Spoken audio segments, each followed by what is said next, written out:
好，咁呢一個系列咧，我哋會去入一啲咧同 M1 有關嘅 program 嘅。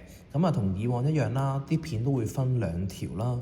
第一條咧就係同大家去入個 program，第二條咧就會同大家示範點樣用個 program。咁我會分兩部分。咁今次呢條片咧就會講 program 1啦，我哋講二項式展開。咁其實就係想處理一啲咧拆括號嚇嘅問題。咁其實就我哋 M1 第一課學過嘅嘢啦。咁啊，如果我哋要拆每一個多項式出嚟嘅時候咧，佢次方越大，拆出嚟嘅項就越多，咁所以咧每一項如果我都要靠篤機去出佢個係數嘅話，其實都相當花時間。咁所以呢個 program 咧就希望可以幫大家可以快少少去展開晒二項式，然之後攞我哋需要嘅項咧去計後面嘅部分嚇。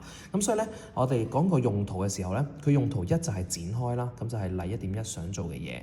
咁又或者咧，既然我可以展開晒每一項嘅時候咧，我就可以知道某一個特定項嘅係數係幾多，咁我就可以處理到呢啲特定項係數嘅問題啦嚇。咁哪怕係呢一隻嘅變奏咧，其實我哋都可以用類似嘅方法加少少 concept 啦，咁我哋都會做到佢想要嘅嘢嘅嚇。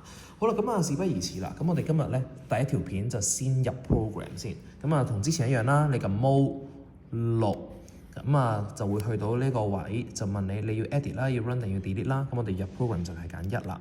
好啦，跟住就問你要入邊一個 slot， 咁咧我就會入落1嘅，咁我揀1啦。你自己揀翻自己嗰個 slot 就得㗎啦。咁跟住咧下一部分就係問你個 mode， 咁個 mode 咧呢一條係會用 mode 1嘅，咁我哋揀翻1字。好啦，咁入到嚟就可以開始去準備入 program 嘅嘢啦。咁啊4行嘅啫，好短嘅。咁我哋咧先睇第一行先。第一行咧佢就話啦，要有 clear memory 啦，跟住就係一啲好經典嘅冒號、問號、箭嘴嗰啲嘢。咁啊應該好容易入㗎啦嗰啲。好，咁啊先講 clear memory 先。Shift 9，跟住咧揀個1咧，你就會見到個 clear memory 㗎啦。好，咁跟住咧就可以 enter 啦，冒號係 enter。咁跟住咧嗰啲問號啊、箭嘴啊，其實都係喺撳一下 program 嘅時候咧，個1同個2你會見到㗎啦。跟住後面你有啲 A 啊 B 啊嗰啲常用英文字咧，你應該都識嘅。咁我哋而家快少少入先，問號啊、箭嘴 A 冒號，咁啊對個 B 都一樣咁做咯喎。好，咁而家就有咩係 A， 咩係 B 嚇，咁啊睇落下一行。下一行咧，你見到係一樣 pattern 嘅，就係要你定義埋個 C 同埋個 M。咁所以咧，繼續啦。好，咁啊去到呢個位咧，就已經去到呢度啦。咁跟住咧，下一個就係 while。咁通常呢啲英文字咧，我哋可以撳個 program 向左按咧，你就會見到有一啲英文字嘅，你就會好快見到咧你需要嘅嘢㗎啦。咁個 while 就喺度嚇。好，咁啊有個1字啦，呢個係1嚟嘅，咁啊係咪1字？好啦，咁跟住之後有個 enter， 跟住咧就有個 C， 咁呢個 C 就係我哋個英文字 C 啦。跟住你見到有 NCR 嘅，其實就係 shift 除咯 ，shift 除出個 NCR。呢兩個 C 唔同嘅，NCR 嗰個 C 咧係粗少少嘅嚇。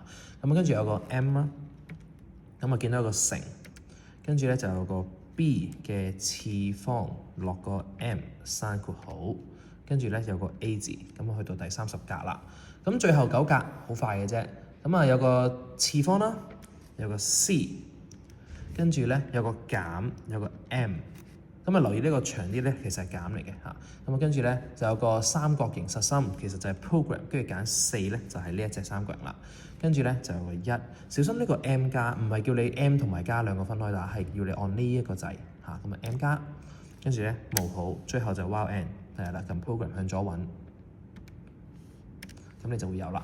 咁啊入齊晒39個 byte，39個 byte，咁我哋而家咧就會離開啦，撳 on 掣離開。好，咁下一條片就會同大家去睇下點樣去用呢個 program 咧出呢3條嘅答案啦。